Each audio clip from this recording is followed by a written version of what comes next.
Hello carbon units. Have you heard of something called Laserdisc? Yeah, yellow. AV. AC3.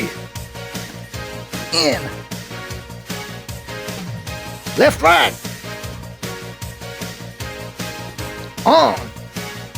Scuttle. In. Laserdisc. On. LD tray. Out. Laserdisc. In the tray.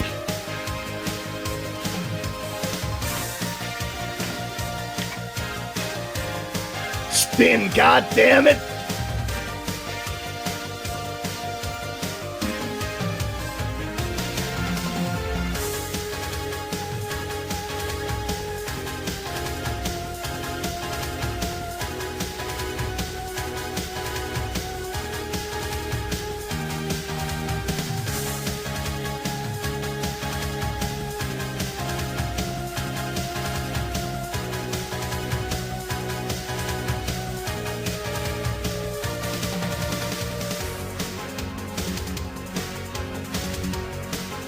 Good evening then and welcome. We're going to do something slightly unusual today, of course. We're going to see what Laserdiscs have come into the Laserdreams pleasuredome, of which there's been a few. It's been a while since we've done this. It's not like we do too much Laserdisc content, is it? When can you ever have enough? So we've got a couple of months worth, which isn't a super great deal, but we've got some exciting pieces, some fun, a varied range of entertainment. Such pleasure awaits. So let's have a little look at what we've been having a look at ourselves. So, got a couple of discs from one seller. This one I'd never heard of before in my life. Little sneak peek there. But I was drawn in by the cover. I've been looking for some time for the Japanese version of Adventures in Dinosaur City, which has got this sort of super punchy neon pink cover. And I saw the thumbnail of this on eBay and I had to click. This is Fedora from Warner Brothers. So this is starring William Holden and directed by Billy Wilder. I believe this is his last film. Now, Wilder had been doing movies since the golden age of Hollywood, since I'm sure around the 1930s maybe. And this tells the sad tale of the titular Fedora, who we see in the opening scenes, seemingly commit suicide by throwing himself in front of a train.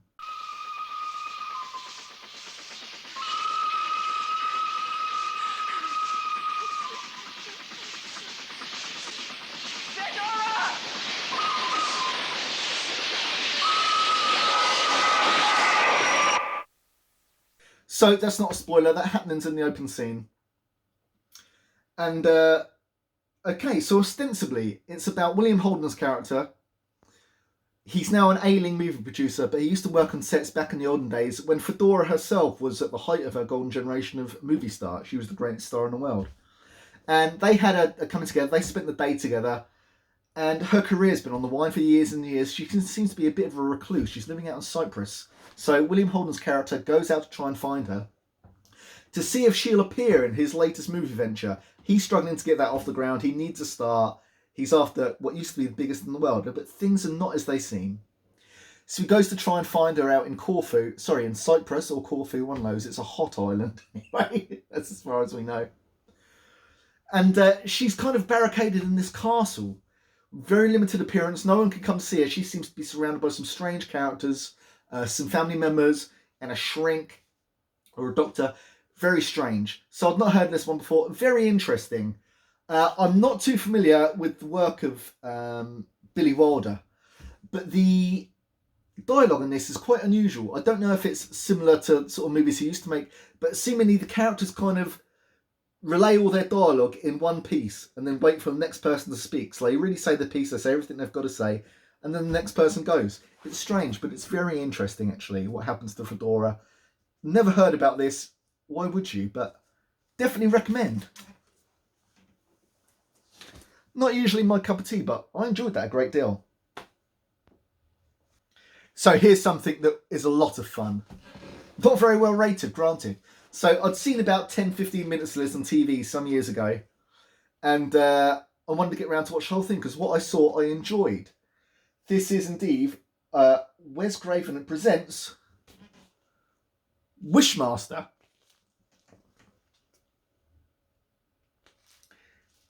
So this is your all singing, dancing, widescreen, AC3, Dolby Digital, etc. Directed by Robert Kurtzman. He was a special effects or makeup artist, designer on such horror movies throughout the 80s and 90s. And here he is having his own go at a Hollywood horror movie. And it really shows because this really is special effects laden. It's mental, the amount of special effects, right from the opening scenes.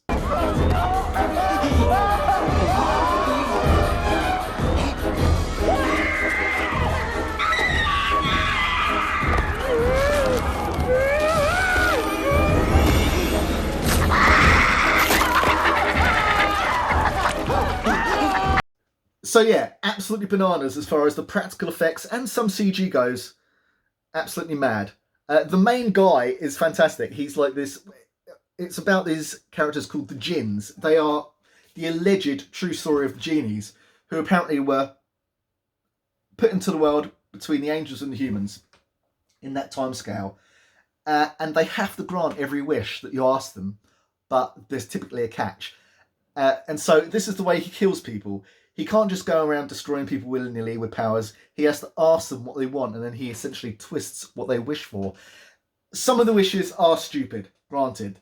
It's, you know, for example, the guy that plays the Candyman appears in this as like a bouncer to a party. And the Jinn or the Wishmasters asked him, do you want to escape from your life as being a bouncer and do something more, etc.? And he's obviously, after a while of coercing, he's like, yes, I do. And, you know, maybe a bit of a spoiler, but the Wishmaster ends up putting him in a Houdini-style water bath that he can't escape for, a chain, straight coat, etc. So, you know, it pushes it a little bit. It does stretch the truth somewhat. But I tell you what, it's stupid, highly enjoyable, very 90s. Like I said, special effects, especially the practical effects, are just lots of fun. Definitely one for the Broterian collection. Don't go in thinking this is going to be great. If you want something that's just a laugh, Wishmaster, I would recommend giving that a go. So here we go. This is one that I haven't seen, but I do love these Roan Group Laserdisc classics. It's Blood and Black Lace from Mario Bava.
So I believe the story goes, this is about a maybe a model or an actress who is murdered in a terrible way,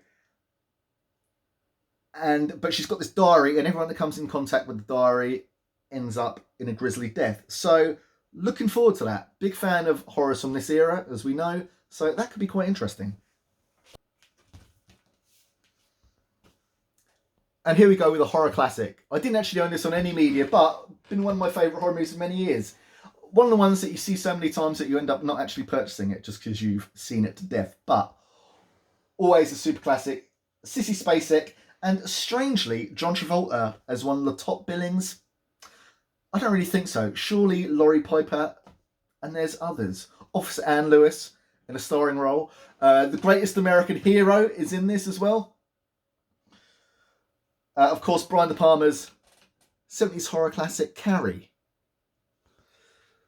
Given the deluxe letterbox edition treatment. So, I mean, there's nothing much else on here apart from the movie, as vanilla as can be, and a trailer. But superb. I mean, I don't know how young audiences would feel about this these days. Well, there'd be reaction, because it's not like there's scares all the way through. There's sinister vibes, the religious element. You know, if you're not a religious person, or even if you are, religious horror, sort of God-bothering stuff or Satanism, can be very unnerving. Well, easily at the best of times. So no major scares, but, you know, strange goings-on, paranormal activity. You know what the deal is. Carrie, fantastic, right? Forever. Right, what are we going to move on to? Right, we're going to do a little bit of anime. Not often do we find some anime discs, but I got this for under £5. Unbelievable. I've been looking for it for a while. I've been researching getting the DVD, but unfortunately all the ones I could find were English dubbed, and that includes the music. So, no go. You want Japanese with English subtitles where possible. And this is Bubblegum Crisis, the story of the Lightsabers. There we go, from Animego. So, yeah, I mean, at the time Manga Video were bringing out a lot of anime in the turn of the 90s. That's when I first got into things, getting those manga VHSs. And I kind of left it behind in my teen years, but I still had one eye on it.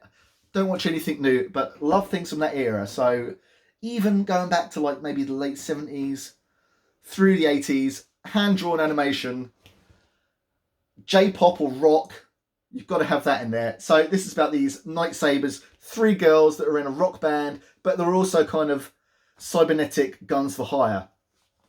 Kind of like a Blade Runner tip, there are these characters called boomers, which are essentially sort of cyborgs in human skins. You see these sort of grisly things where like the skin comes completely off and there's just an endoskeleton. Slightly Terminator-esque.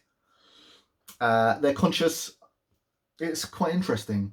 You know, so I've been glad to get that. There's a lot more Bubblegum Crisis that I've not seen, so looking forward to seeing more.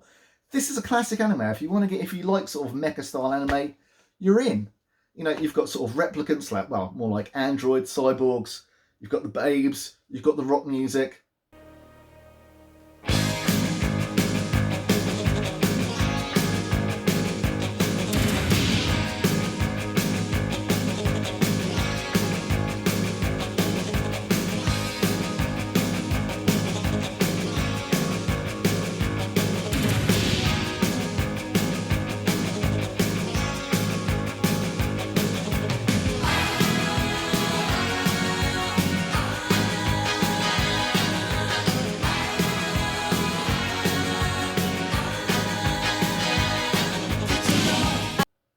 What more do you want?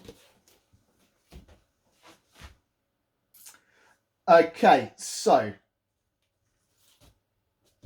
I stumbled across a Holy Grail and I got it for 15 quid. I couldn't believe my eyes. You know, it's got an analog soundtrack. It's from the early 80s, 1981, I think.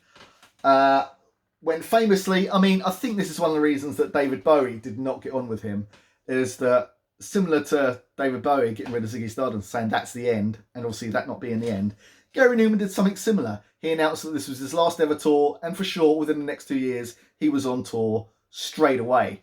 But this is Gary Newman, Micro Music. So from the Hammersmith Apollo, we've got, there's over 20 tracks. If you've got Living Ornaments 81, which I highly recommend as a fantastic live album, that's basically what this is. So Newman in his real pomp, analog audio, but it sounds great. And there's a little bit of speckling on side one, but the quality is superb as far as these old crusty analog discs go. And, you know, I've been looking for this since I started buying Laserdiscs in around 2003 or so. Been trying to get this, but it's been going up and up. You know, sometimes you see it between £50 and £100 if it ever pops up. So to get this for a snitch was absolutely sensational. Do you want to hear some of the tracks? This wreckage, metal, me I disconnect from you. That version on here is absolutely sensational. Air Crash Bureau, Airplane, me, films. She's Got Claws, Cars, I Dream of Wires, the Joy Circuit. That absolutely insane sort of electrified violin or viola, whatever it is. It hurts your ears, but it's also sensational. I Die, You Die, Down in the Park, My Shadow and Vein. It's got all the hits up to that point. Absolutely fantastic. So pleased to get this. Absolutely melts my heart, that one. But same seller had some other stuff. So this one I've not watched yet. I'm a kind of fan of these guys. I've got the first 2 albums. They are the Thompson Twins. I mean, it says Thompson Twins a movie. It's not really a movie. It's just a live show.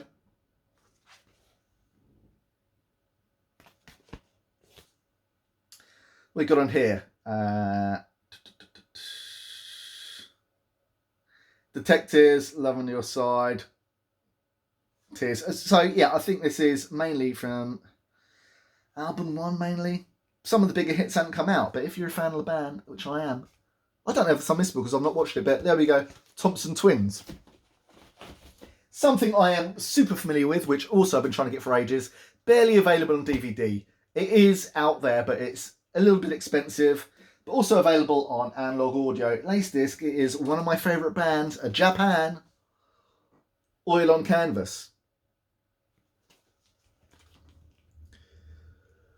There we go, there's Sylvian and the gang, Mick Cairn, etc.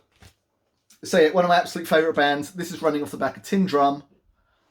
You've got about 10 tracks: Son of Pioneers, Gentlemen Take Polaroids, Swing, Cantonese Boy, Visions of China, Canton, Ghosts, Still Life in Mobile Homes, Plant Life, Methods of Dance, and Art of Parties. So if you like Japan, absolutely sensational lineup of hits and good quality disc. It's kind of interjected with Visions of China, like one of the songs. It's really great, you know. I'm sure maybe the live portion of this audio is available on Spotify these days. I'm unsure. But if you're a fan of Japan, definitely investigate. So there we go. This was a fun one. So 1980s horror anthology, The Offspring.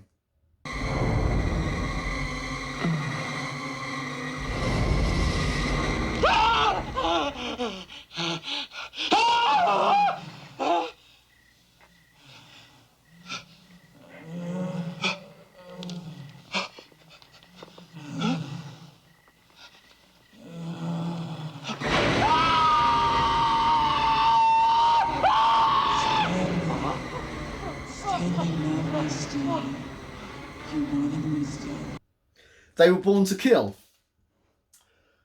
So let's have a look at the back. So let's have a look at the blurb. Hosted by the master of horror, Vincent Price, and featuring Clu Gulaga from The Return of the Living Dead. So this is File Tales of Horror, File Tales of Terror, from the blood spattered history pages of Oldfield, are told by the town librarian, master of horror, Vincent Price. Also featured are Cameron Mitchell and Clu Gulaga. Yes, so, oh god, nearly lost that. Please don't die. So yeah, essentially, this lady, I forget, this about 2 months ago I watched this. She goes to the town librarian, Vincent Price, asking him various questions about things, and he gives her examples, which then lead into the anthology pieces in this. This is a lot of fun. It's by no means fantastic. It's definitely TV quality, but if you do like horror anthologies of any time, give it a go. You could do worse. Not outstanding, but not too bad. Here we go. So, shameful in some parts, but, you know, I started to get into J-rock, J-pop, Japanese idols from the early 80s. You know, I play a lot of Japanese CD-ROM video games, or I used to, but one of the main things I liked was the music. And obviously, a lot of mainstream Japanese rock and pop music was very similar to the sort of stuff you get in these Japanese video games. So that was really the entry point. One of the biggest stars, I think maybe the third biggest Japanese idol they've had, it is Akina Nakamura. 8th anniversary, Akina East Live. So I don't know if she had a new album out at the time. It's kind of a greatest hits run through. You got early hits like Desire, one of my absolute favourites, Jikai 1984, or what was that, the Ten Commandments. A lot of these songs are available on YouTube, but you know, you want the high quality, deep precision, PCM stereo sound of Laserdisc. So that's a cool show. Great to have that. Been enjoying that. Right, down to the last one. So if you watch Andy Summers' videos, he had this on one day, and I realised, well, he's gone on about the AC3 audio on this, and I was like, yeah, I need that. I mean, do you really need it? Probably not. I've already got the PAL version with PCM audio, which is actually really quite a nice disc. But, you know, what are you going to do? World's biggest film star, it is indeed Tom Cruise. Let's not forget Kelly McGillis and the rest. Yeah, you got Val Kilmer, Strickland. I mean, it's a good cast, isn't it? Anthony Edwards, Tom Skerritt. Obviously, superb soundtrack. Harold Faltermeyer. You've got the Berlin hit. We've got Kenny Loggins, don't we? But, you know, to be fair, the audio on this, the multi-directional audio was fantastic. It really booms at points. And, you know, this is the widescreen edition. So is the PAL one, to be fair. But THX, if you're going to get a version Top Gun on Laserdisc, I would imagine this is the one to get, right? Got to have it. Got to have those discs. So I think that is it. That'll do. We're nearing 19 minutes. That is really enough. Until next time, Carbon Units. Be good. Stay laser.